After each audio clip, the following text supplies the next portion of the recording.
Don't sleep on Mary Magdalene. What's up, y'all? Welcome to Spirit School. This was totally not part of the plan. Me coming on here doing another video. This never happened to me before, but Yeshua is one of my guides, but Mary Magdalene stepped forward today. They are one. She represents the divine feminine energy. He represents divine masculine energy. Always one energy together. So she stepped forward because I'm telling y'all, like I said, I wasn't expecting to do this, but Yeshua wanted to be 10 toes down for his wifey, Mary Magdalene. And he's funny. She wanted to emphasize the divine feminine energy and bring that forward with Easter Sunday tomorrow, because it is a new 26,000 year cycle. That second Sphinx that was discovered, what it represents the divine masculine, divine feminine energy, the balance between heaven or the skies and earth, Gaia. There's been an imbalance on Gaia for thousands of years. It's leaned heavily into this masculine energy, right? Power, control, greed, and suppressing the feminine energies, which is the connection to the spiritual realms, your wisdom, intuition, working from emotions, caring about emotions, versus the masculine energy, which is more stoic. Has nothing to do with gender, of course. But what's happening in this new earth frequency is the balance of both energies, which is the energy you want for a high vibrational planet.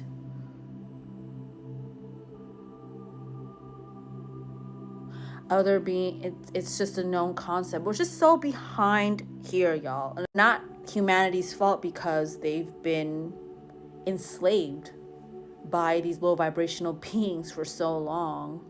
So now everyone's awakening to it. But Yeshua wanted people to put respect on Mary Magdalene's name. I'm seeing her in something similar, not a hoodie, but red, but something over her head and like some sort of robe of sorts. But she also has a rose in her hand, and also one right here. She played a very big role, obviously, in his life. That was the love of his life. That's his kingdom spouse. She introduced him to a lot of the esoteric knowledge that he knew. She was actually a mystic, someone who knew about energies, someone who knew about the universe, someone who knew about connecting with high dimensional beings. And that's because she was receiving prophetic dreams. She was getting visions as well. She was very tapped in. She was aligned. Very, very powerful energy. Very powerful energy. And so they're really cute together, y'all. Like the energies.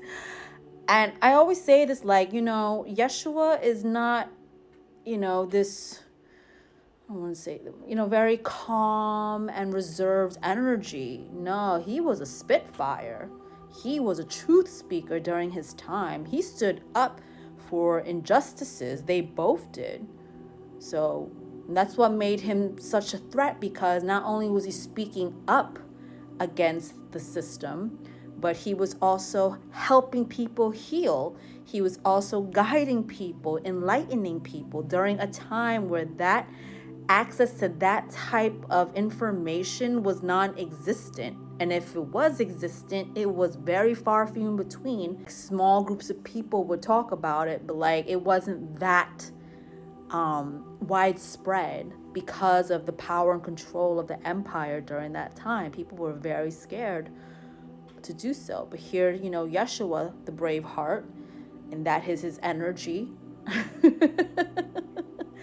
See why people said he's called the Lion of Judah, because he exuded that fiery energy to go out there and, make change and wake people up. And that's what he was doing. But he was also at the same time so compassionate and very charismatic and just magnetic. And people flocked to him because of that, because his vibration was so high.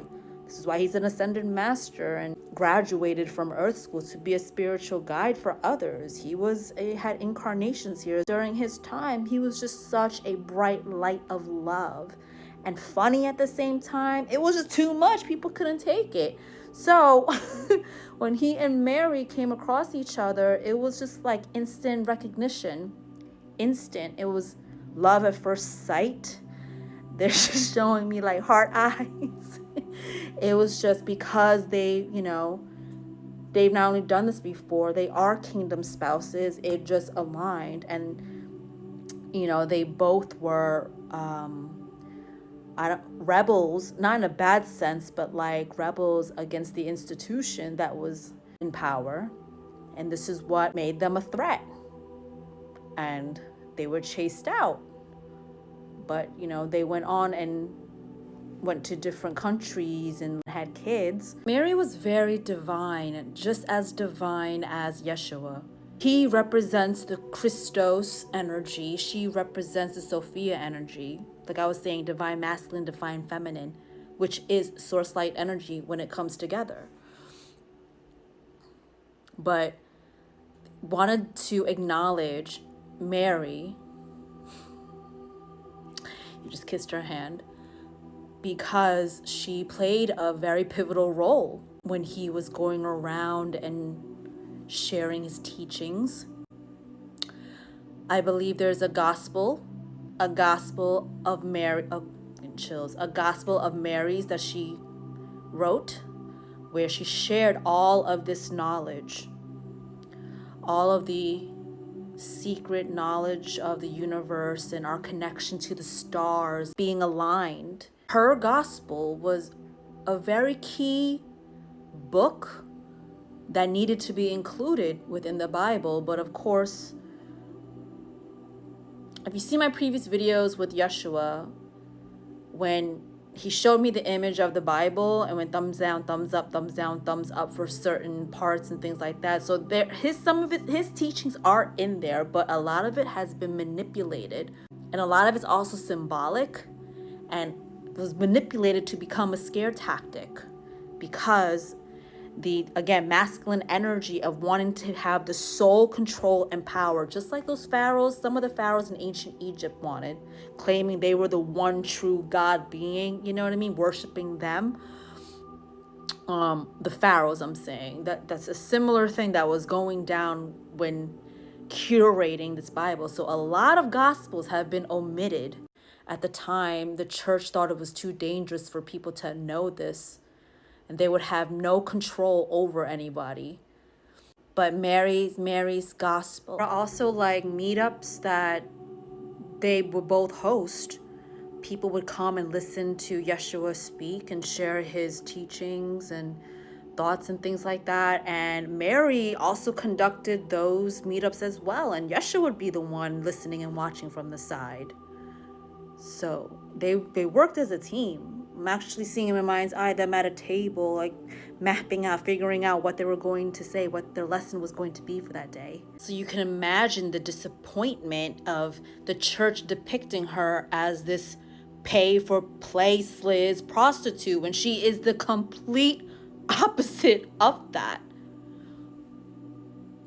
Just seeing Yeshua's head like this, like, but he's also very understanding that, human behavior and the way of life, how they were all conditioned during that time. But this is why he's stepping forward, and Mary is stepping forward to clear this up and honor the feminine energies, divine feminine energies, because they are just as vital, crucial, and important to this universe as the divine masculine energy.